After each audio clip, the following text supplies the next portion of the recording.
Juan capítulo 21. Vamos a leer desde el 1 hasta el 14. Juan 21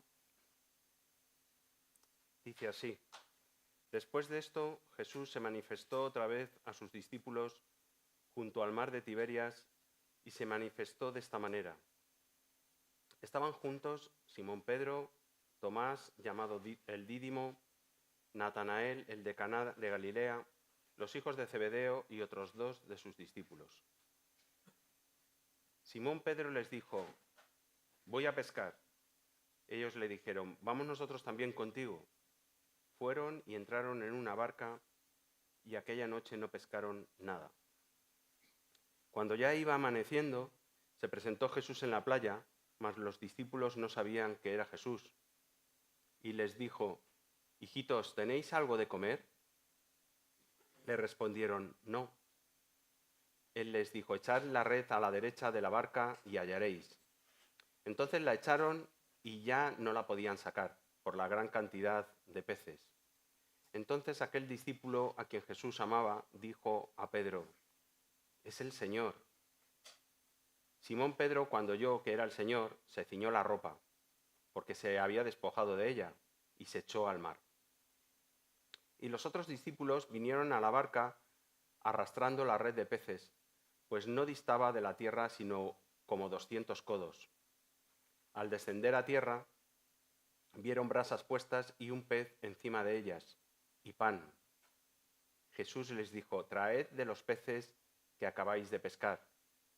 Subió Simón Pedro y sacó la red a tierra, llena de grandes peces, 153. Y aun siendo tantos, la red no se rompió. Les dijo Jesús: «Venid, comed». Y ninguno de los discípulos se atrevía a preguntarle: «¿Tú quién eres?», sabiendo que era el Señor. Vino pues Jesús y tomó el pan y les dio, y asimismo del pescado. Esta era ya la tercera vez que Jesús se manifestaba a sus discípulos después de haber resucitado de los muertos.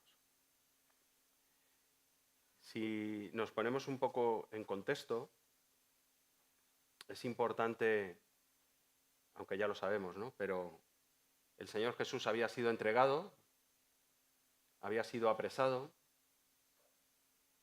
y cuando el Señor Jesús fue apresado, todos los discípulos salieron huyendo, corriendo, menos Pedro, que se quedó de cerca, y eso le costó al final negarle 3 veces para que a él tampoco le apresaran. La situación en la que estaban los discípulos era que ellos se gozaban de que Jesús había resucitado,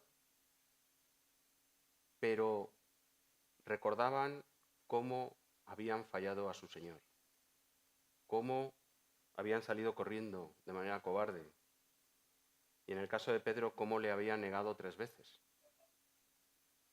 Y en medio de ese contexto es esta tercera aparición o esta tercera manifestación de Cristo ya resucitado. No sé si alguna vez habéis conocido personalmente no, pero oído de alguien que ha marcado la diferencia a vuestro alrededor. En el mundo del fútbol, pues podemos pensar en algún jugador, dependiendo de qué equipo seáis, no quiero decir jugadores, para que nadie se enfade, y decir: este jugador marca la diferencia, porque juega mejor, porque es resolutivo, etcétera, ¿no? O podemos pensar en grandes personajes de la historia, como por ejemplo Isaac Newton, que descubrió una serie de leyes de la física, o Albert Einstein, que gracias a cosas que descubrió podemos disfrutar hoy de una serie de cosas. O podemos pensar en aquel que inventó la bombilla y que ha sido un invento tan útil, ¿no?, Thomas A. Edison. Y así podríamos pensar en un montón de personas que a lo largo de la historia han marcado la diferencia por una serie de hechos. Pero sin lugar a dudas, si hay una persona que ha marcado la diferencia a lo largo de toda la historia de la humanidad, desde el primer hombre, desde Adán, hasta nuestros días y hasta que llegue el fin de los tiempos, ha sido nuestro Señor Jesucristo. Nuestro Señor Jesucristo ha marcado la diferencia en la historia. La historia no sería igual sin nuestro Señor, sin su ejemplo, sin su salvación, pero también sin la influencia que ha traído a través de la Iglesia a lo largo de la historia en la vida de la humanidad. Pero en el pasaje de hoy vemos también que el Señor Jesucristo marca la diferencia. Jesús marca la diferencia en este suceso, lo vamos a ver. En primer lugar, vemos una realidad sin Cristo, en la que estaban aquí los discípulos, los versículos del 1 al 3. Luego podemos ver cómo Cristo les alumbra, versículos del 4 al 8. Y luego vemos cómo Cristo les alimenta, versículos del 9 al 14. Cuando hablamos de la expresión marcar la diferencia, se puede decir en su lugar que es establecer la diferencia, ser diferente, distinguirse, destacarse, cambiar las cosas, tener una influencia decisiva. Y eso es lo que hizo Jesús con sus discípulos. ¿Qué harías tú si alguien te traiciona? ¿Qué harías tú si alguien huye cuando otros te acusan? ¿Qué pensarías? ¿Qué le dirías a esa persona cuando la volvieras a ver? ¿Le reprocharías algo? Es probable, ¿verdad? Porque nuestra condición es de rápidamente reprochar. Tú has salido corriendo cuando otros me acusaban o cuando alguien me ha hecho daño. No has sido un verdadero amigo porque no me has defendido, ¿verdad? Pues esto es un poco lo que le pasó a Jesús. Sus discípulos que habían estado viviendo con él 3 años, día y noche, salieron corriendo. Y cuando Jesús aquí tiene un encuentro más personal con ellos, en este pasaje, no vemos absolutamente nada de reproche hacia ellos. Pero esto lo vamos a ver más adelante. Dice el versículo 1 que estaba con los discípulos junto al mar de Tiberias. Esto es el mar de Galilea, ¿vale? Aquí el autor le llama el mar de Tiberias. Ahora, ¿por qué estaban los discípulos en Galilea? ¿Por qué estaban aquí los discípulos? ¿Por qué estaban Pedro y estos 6 discípulos más aquí junto al mar de Galilea? Pues fijaros en el Evangelio de Marcos, capítulo 14, vamos a leer a partir del versículo 27, Marcos 14 a partir del 27, dice: entonces Jesús les dijo, esto fue antes de que fuera entregado, todos os escandalizaréis de mí esta noche, porque escrito está, heriré al pastor y las ovejas serán dispersas.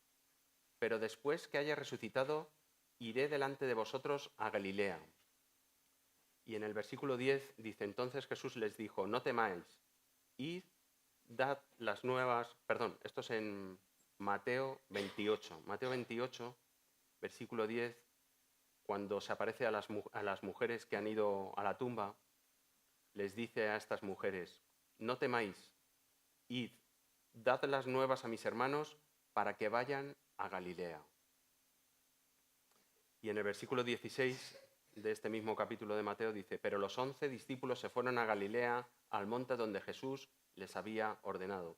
Esto también lo podemos ver en Marcos 16, 7. Jesús había dado instrucciones de que una vez resucitado le esperasen en Galilea. Por eso estaban en Galilea. No es que estuvieran allí por casualidad. Luego estaban siguiendo las instrucciones de Jesús. Ahora, ¿cómo estaba el ánimo de estos discípulos? ¿Cómo estaban ellos? Fijaros, versículo 3, Simón Pedro les dijo, voy a pescar, me voy a pescar. Si recordamos, ¿qué estaban haciendo Pedro, Juan y su hermano Jacobo cuando Jesús les llamó? Estaban pescando. Dice en Marcos 1, a partir del versículo 16, andando junto al mar de Galilea, Jesús vio a Simón y a Andrés su hermano, que echaban la red en el mar, porque eran pescadores. Y les dijo Jesús, venid en pos de mí, y haré que seáis pescadores de hombres. Y dejando luego sus redes, le siguieron. Pasando de allí un poco más adelante, vio a Jacobo, hijo de Zebedeo, y a Juan, su hermano, también ellos en la barca, que remendaban las redes. Y luego los llamó, y dejando a su padre Zebedeo en la barca con los jornaleros, le siguieron. El oficio que tenían tanto Pedro como Juan como su hermano eran pescadores. Pero cuando Jesús les llamó, dejaron de ser pescadores para convertirse en pescadores de hombres. Y sin embargo aquí lo que vemos que dice Pedro es, me voy a pescar. Vuelve otra vez a lo que estaba haciendo antes de seguir a Jesús. Interesante. Y los demás, en vez de decirle, no, Pedro, pero estamos esperando a Jesús y Él nos llamó a ser pescadores de hombres, le dicen, nosotros también vamos contigo.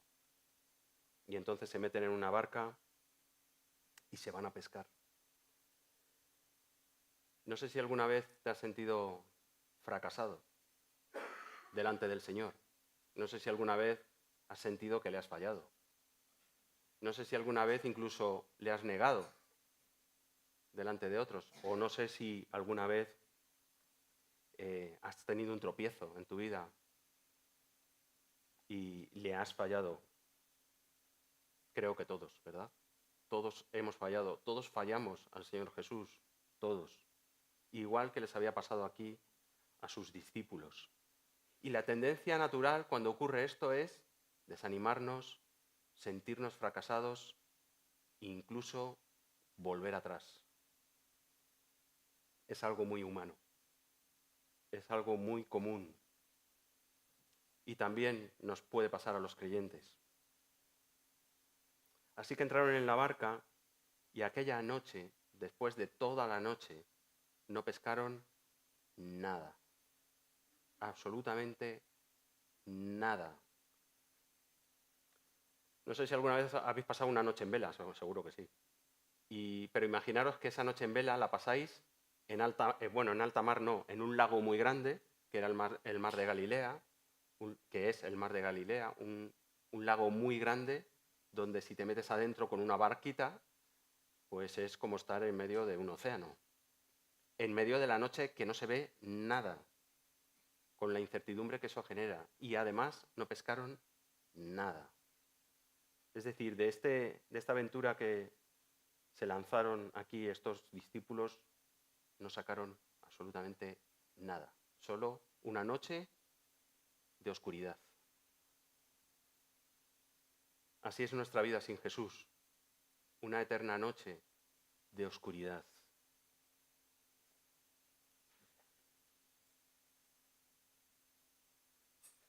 La realidad sin Cristo para el quien no tiene a Cristo es vivir sin luz espiritual.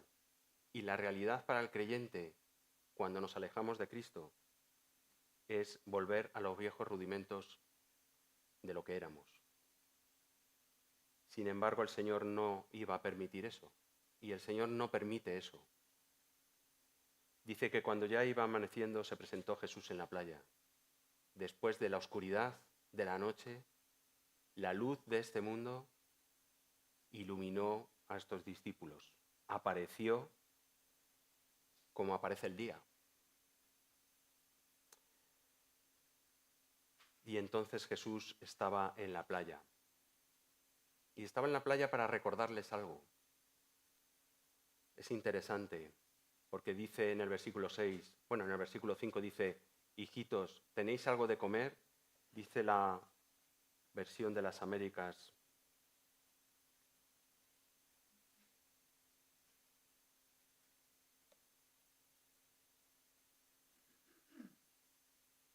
Dice la versión de las Américas en el versículo 5. ¿Acaso tenéis algún pescado? ¿Acaso habéis pescado algo? Es decir, ¿habéis pescado algo? Eso es lo que Jesús les pregunta. Y le respondieron, no. Él les dijo, echad la red a la derecha de la barca y hallaréis. Esto me llama poderosamente la atención. No sé si os suena este suceso. Esto ya había sucedido. Esto ya había sucedido. Si vamos a Lucas capítulo 5, vamos a leer, son algunos versículos, pero es importante que lo leamos para que veamos la similitud que tiene con este pasaje y por qué eso tiene importancia. Aconteció que estando Jesús junto al lago de Genesaret, es decir, el mar de Galilea, el gentío se agolpaba sobre él para oír la palabra de Dios, y vio 2 barcas que estaban cerca de la orilla del lago, y los pescadores habían descendido de ellas y lavaban sus redes. Y entrando en una de aquellas barcas, la cual era de Simón, le rogó que la apartase de tierra un poco, y sentándose enseñaba desde la barca a la multitud. Cuando terminó de hablar, dijo a Simón: boga mar adentro y echad vuestras redes para pescar. Respondiendo Simón le dijo: Maestro, toda la noche hemos estado trabajando y nada hemos pescado, mas en tu palabra echaré la red. Y habiéndolo hecho, encerraron gran cantidad de peces, y su red se rompía. Entonces hicieron señas a los compañeros que estaban en la otra barca para que viniesen a ayudarles, y vinieron y llenaron ambas barcas de tal manera que se hundían. Viendo esto, Simón Pedro cayó de rodillas ante Jesús, diciendo: Apártate de mí, Señor, porque soy hombre pecador. Porque por la pesca que habían hecho, el temor se había apoderado de él y de todos los que estaban con él, y asimismo de Jacobo y Juan, hijos de Zebedeo, que eran compañeros de Simón. Pero Jesús dijo a Simón: no temas, desde ahora serás pescador de hombres. Y cuando trajeron a tierra las barcas, dejándolo todo, le siguieron. Así que aquí vemos el desánimo de los discípulos, vemos la vergüenza que podrían sentir, a lo mejor, vemos el fracaso que sienten, vemos que vuelven a pescar y vemos que Jesús, una vez más, les vuelve a recordar cómo los llamó. Les llamó de esta misma manera. No pescaron nada en toda la noche y cuando les dice echad las redes, ya no pueden con el peso. Dice en el versículo 6, entonces echaron la red y ya no la podían sacar por la gran cantidad de peces. Esto no es casual que el Señor eligiera lo mismo que hizo cuando les llamó. Les está recordando que Él les ha llamado y les ha llamado a algo mucho más importante que pescar peces. Les ha llamado para ser pescadores de hombres, para enviarles al mundo. El Señor también te vuelve a llamar cada día. Ante tu fracaso, el Señor te vuelve a llamar. Ante tu vergüenza delante de Él, el Señor te vuelve a llamar. Ante cualquier circunstancia que pasas en la vida, el Señor nos vuelve a llamar una y otra vez, cada día. Y está con nosotros cada día. Cuando nosotros le fallamos, no hay reproche en su boca. Así es como actúa el Señor y marca la diferencia en comparación a cómo es el ser humano. Maravilloso, ¿verdad? Si no fuera por nuestro Señor, que actúa de esta manera, ¿qué sería de nosotros?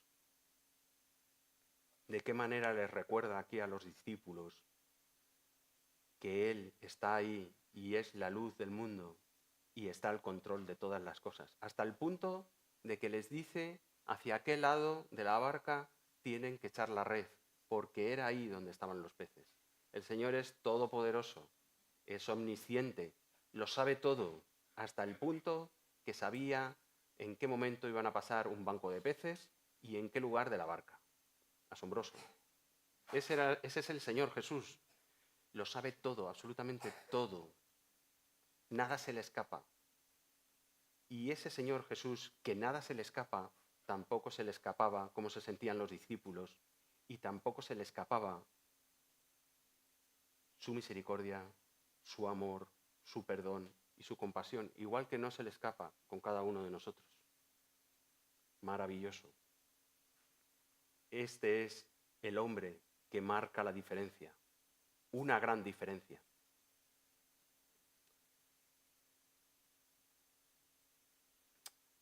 En el versículo 7 vemos que Juan le dice a Pedro, es el Señor. ¿Y cómo reaccionan cada uno de ellos? Pedro, como siempre, con su carácter impulsivo. Se ciñe la ropa porque estaba descubierto de cintura para abajo y hace lo que los otros, que se quedan en la barca para no mojarse y van arrastrando la barca hasta la orilla. No, se tira directamente al agua al encuentro de su Señor. Ese es el carácter impulsivo de Pedro, ¿no?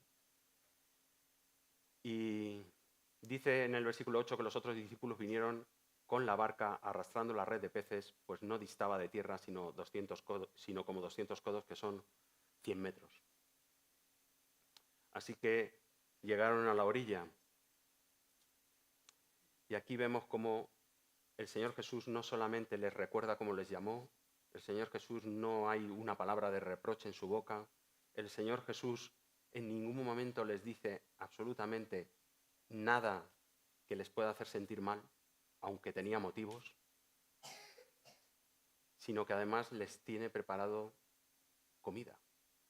Después de toda una noche, supongo que terrible, en alta mar, les tiene preparado pescado y pan.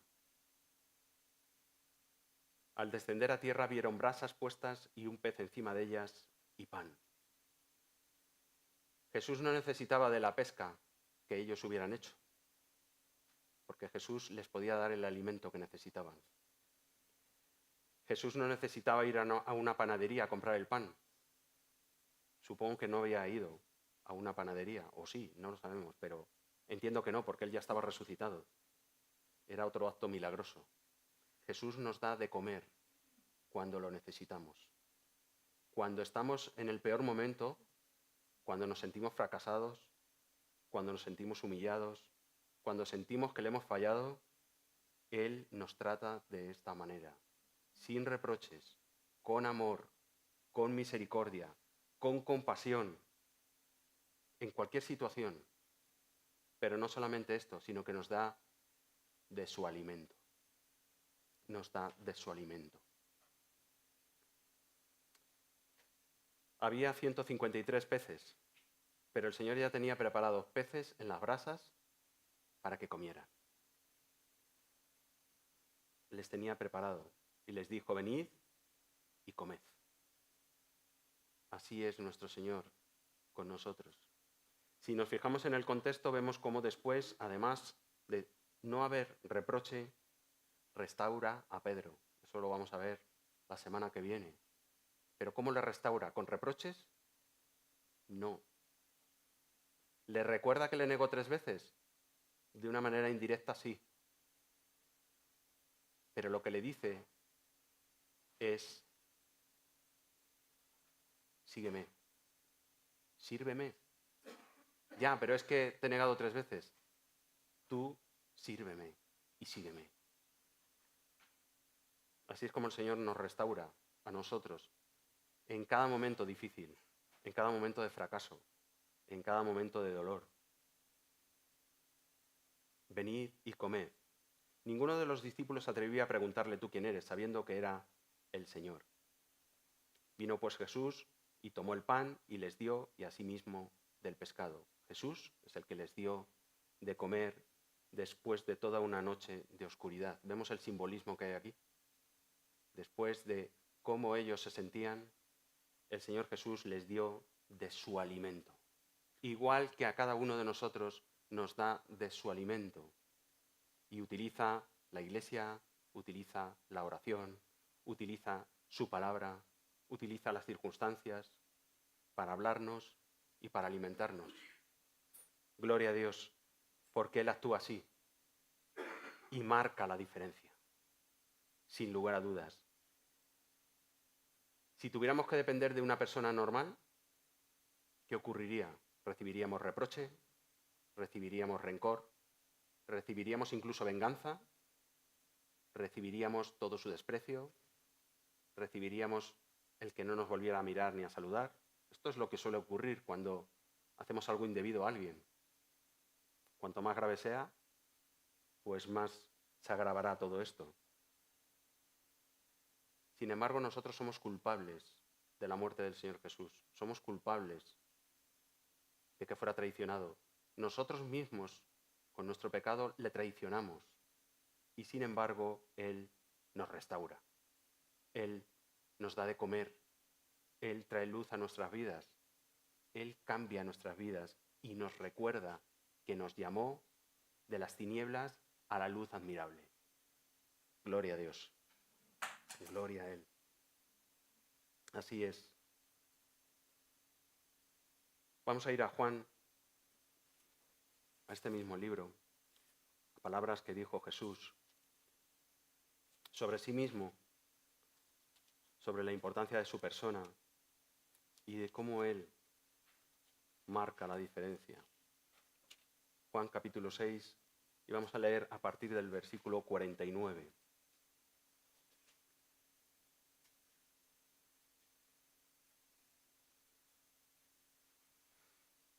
Juan 6 dice a partir del 49, vuestros padres comieron el maná en el desierto y murieron.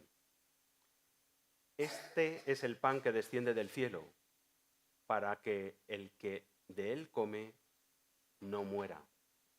Yo soy el pan vivo que descendió del cielo. Si alguno comiere de este pan, vivirá para siempre. Y el pan que yo daré es mi carne, la cual yo daré por la vida del mundo.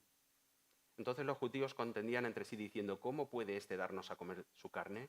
Jesús les dijo, de cierto os digo, si no coméis la carne del Hijo del Hombre y bebéis su sangre, no tenéis vida en vosotros. El que come mi carne y bebe mi sangre tiene vida eterna, y yo lo resucitaré en el día postrero, porque mi carne es verdadera comida, y mi sangre es verdadera bebida. El que come mi carne y bebe mi sangre, en mí permanece y yo en él. Como me envió el Padre viviente, y yo vivo por el Padre, asimismo, el que me come, él también vivirá por mí. Este es el pan que descendió del cielo. No como vuestros padres comieron el maná y murieron. El que come de este pan vivirá eternamente. Este es el alimento de Cristo. Cuando tomamos del pan y del vino recordamos que Él fue entregado en la cruz, que Él murió y derramó su sangre y resucitó. Pero también debemos recordar que Él es el que nos sustenta y nos alimenta en cada momento de nuestras vidas. Él es el verdadero pan del cielo, el verdadero alimento en cada situación y en cada circunstancia de nuestra vida, en cada fracaso, en cada derrota, en cada tropiezo, en cada cosa mala, en cada tempestad, en cada momento oscuro. El Señor es nuestro alimento, el Señor es nuestra roca, el Señor es nuestra fortaleza, al igual que lo era también de Simón, de Tomás, de Natanael, de Juan y Jacobo y de otros dos que no dice su nombre, y de tantos miles y miles, cientos de miles, millones y millones de personas que han creído en Él y que han sido llamadas por Él para vida eterna. Así actúa el Señor. De esta manera actúa el Señor, marcando la diferencia en nuestras vidas, marcando la diferencia en nuestra iglesia, marcando la diferencia en nuestras familias. Así que cuando te sientas fracasado como padre o como madre, ve a Cristo. Cuando te sientas fracasado como persona, ve a Cristo. Cuando te sientas fracasado en tu trabajo, ve a Cristo. Cuando te sientas fracasado en la iglesia, ve a Cristo. En cualquier circunstancia, Cristo es el que nos da la luz y el verdadero alimento que necesitamos. Cristo es el que nos comprende, el que nos da el perdón y el que restaura nuestras vidas y nos vuelve a llamar una vez más y otra vez más y otra vez más hasta que Él regrese. Toda la gloria sea para nuestro Señor, que igual que tuvo misericordia de estos discípulos, que igual que les perdonó, que igual que no hubo reproche, que igual que no hubo venganza ni rencor, así seamos también nosotros con los que nos rodean, siguiendo sus pisadas, siguiendo su ejemplo, como nos enseñó el Señor Jesús. Qué difícil es cuando alguien te falla, porque la confianza se rompe. Ya no vuelves a confiar en esa persona, ya no le vuelves a mirar igual, nunca más. Si el Señor Jesús actuase así con nosotros, ¿qué sería de nosotros? Pero Él borra una y otra vez y otra y otra nuestras ofensas, nuestros fracasos, nuestras decepciones hacia Él. Pues toda la gloria para nuestro Señor por su ejemplo y por marcar la diferencia. Amén.